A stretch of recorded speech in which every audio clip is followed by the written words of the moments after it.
प्रिय मित्रों, आज का प्रकरण है व्याकरण। व्याकरण के अंतर्गत हम पढ़ेंगे व्याकरण का अर्थ, व्याकरण किसे कहते हैं, व्याकरण की परिभाषा, व्याकरण के विभाग। व्याकरण सभी भाषाओं को सीखने के लिए बहुत ही आवश्यक है। सबसे पहले व्याकरण का अर्थ। किसी भाषा के शब्दों के शुद्ध रूप और प्रयोग के नियम को व्याकरण कहते हैं। व्याकरण भाषा को व्यवस्थित करने का काम करता है।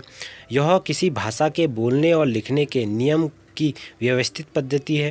व्याकरण से भाषा में शुद्धता, अनुशासन और स्थिरता आती है। व्याकरण के बारे में जरूरी बातें।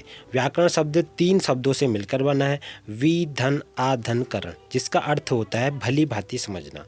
व्याकरण भाषा की संरचना का विश्लेषक शास्त्र है। व्याकरण से भाषा को शुद्ध लिखना, पढ़ना और बोलना आता है।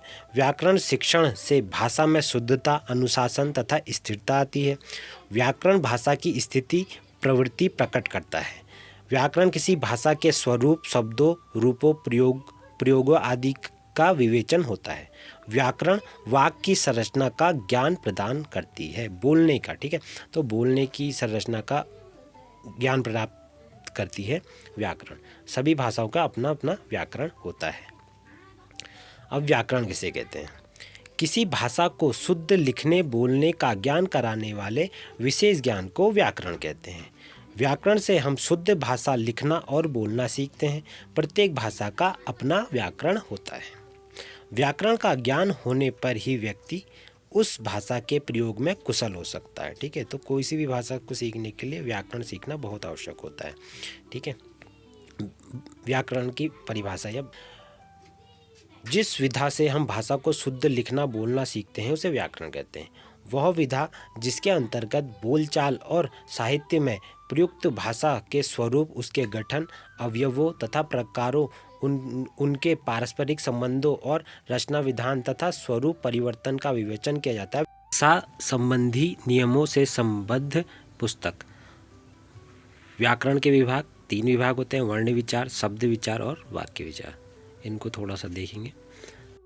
वर्ण विचार। व्याकरण के इस विभाग में वर्णों के स्वरूप, भेद, प्रकार आदि का अध्ययन किया जाता है। शब्द विचार। इस विभाग में शब्दों के रूप, भेद, लिंग, वचन आदि पर विचार किया जाता है। वाक्य विचार।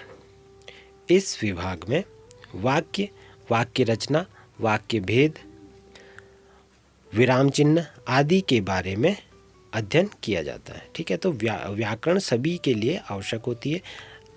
अगर व्याकरण नहीं सीखा तो किसी भी भाषा को सीखने में हमें कठिनाई होगी। इसीलिए अगर हम व्याकरण सीख लें तो कोई भी भाषा को सीखने में हमें बहुत आसानी होगी। उसे बोलना, उसे लिखना, उसे पढ़ने में बहुत आसानी होगी। इसीलिए सभी भाषाओं के अपने अपने व्याकरण होता है और उनसे हमें उनको पढ़ने में, समझने में सुविधा मिलती होती है। धन्यवाद।